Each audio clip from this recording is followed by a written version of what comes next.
Hello दोस्तों, राधे राधे। आज मैं बनाने जा रही हूँ अरहर की सब्जी। अरहर मतलब राहर, हमारे छत्तीसगढ़ में इसको राहर बोलते हैं।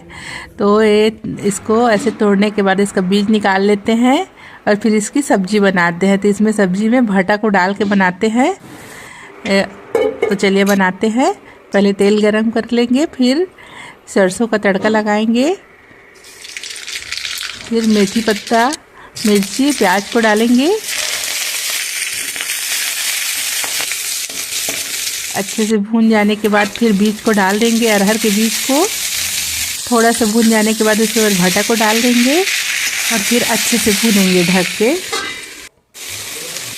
उसके बाद नॉर्मल मसाला डालना है, हल्दी, नमक, धनिया पाउडर, मिर्च पाउडर, बस इतना ही डालना है। मसाला नहीं डालना है, गरम मसाला। और फिर टमाटर डाल देंगे।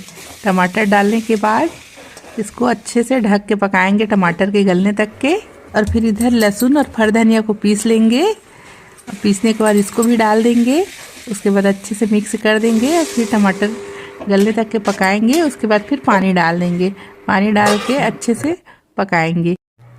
टेस्टी सब्जी बनके तैयार है। इसको बटकर की सब्जी भी बोलते हैं। वैसे बटकर की सब्जी त्योरा का बनता है। और अगर मेरी रेसिपी अच्छी लगे तो प्लीज़ लाइक कमेंट ज़रूर कीजिए और मेरे पेज को फॉलो कीजिए। Thank you.